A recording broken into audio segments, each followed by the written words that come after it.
bạn, hôm nay của mình múc ba ăn cơm trưa sau một ngày làm việc. Đấy, đây chính là bàn ăn của bọn mình. Đấy các bạn, các bạn sẽ không nhìn được thấy đúng không? Mình sẽ quay cho các bạn xem. Đây, cơm rong biển nha mọi người. con rong biển, nước và cơm. Còn nước Màu, ăn thế thôi nha mọi người, nhưng mà cũng rất là ngon. Cùng mình múc ba nhá. Cùng mình múc ba nhá. Rong biển. Rong biển nha mọi người. Rong biển làm từ biển Nhật Bản nha mọi người. Biển Hàn Quốc. Ôi trời ơi, Rong biển Hàn Quốc. Ủa mình lấy nhiều lắm. Phải chấm tương ớt nữa. Mời các bạn ăn nha. Linh mời các bạn ăn chưa? mời các bạn ăn nhá. Mời các bạn ăn nha. Miệng rồi, mời các bạn. Ngon, giòn. Mời các bạn. Là các bạn nha. Hơi mờ mờ đúng không các bạn? Ngon.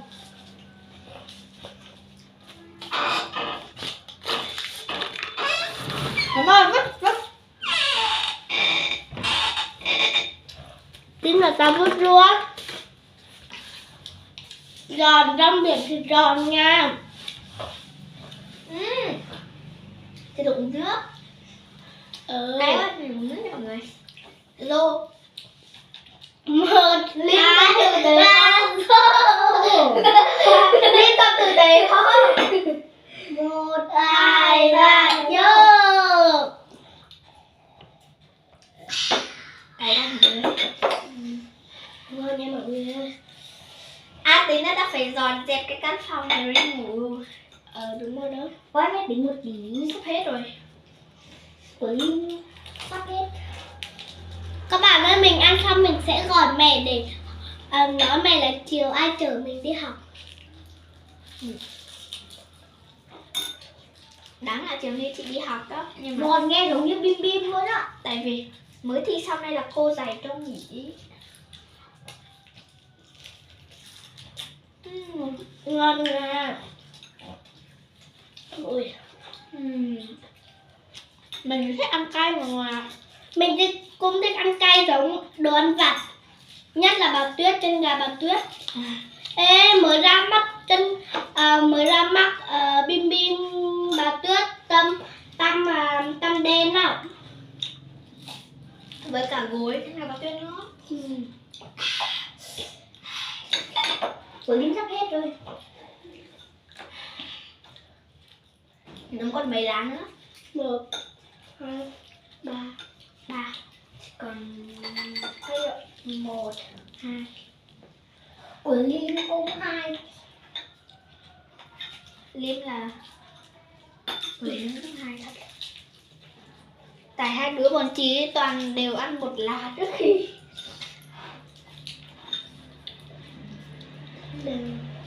Chấm tương ớt thì ngon nha mọi người.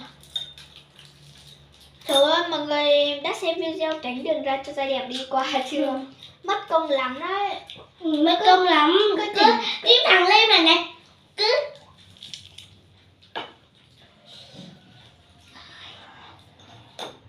ngon nha mọi người. Không ngừng nữa.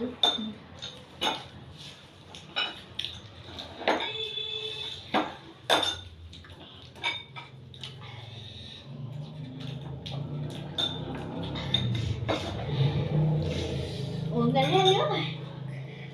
Nóng vào một Nó đống. chỉ còn một lá cuối cùng.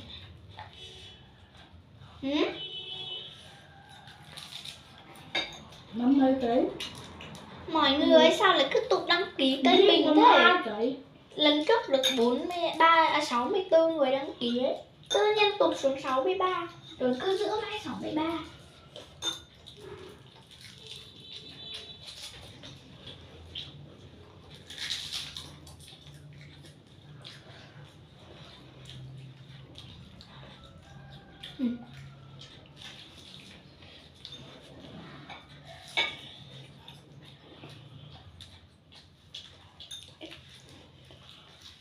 Hết rồi.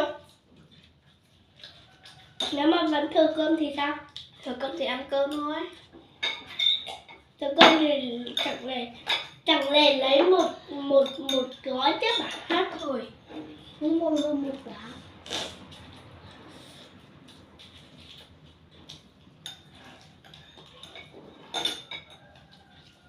kiểu này đúng không? Ừ. Hết bông ớt rồi. Thế đi bỏ thêm thì lại cũng ấy. Nhắm muốn thêm bông ớt rồi.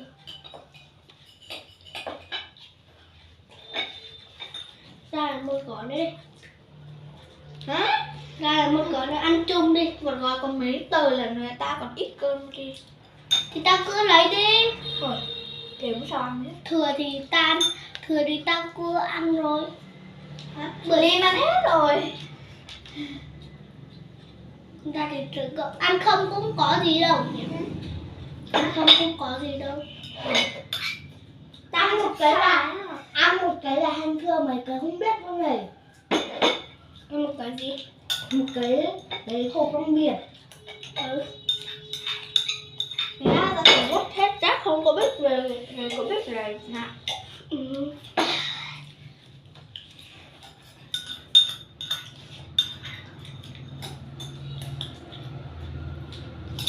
Mấy phút rồi. Eo mới có 6 phút. 6 phút. 6 phút mọi người. Ôi phút 3 rồi nha. Bye bye các bạn. Đứng nước cầm hành trình đi ngủ nữa các bạn à. Đi rửa bát. Hơn nữa. Không có coi điện thoại một tí. Không có điện thoại rất chắc nữa. Ăn cả. Mình múc ta xong rồi, bye bye các bạn nha.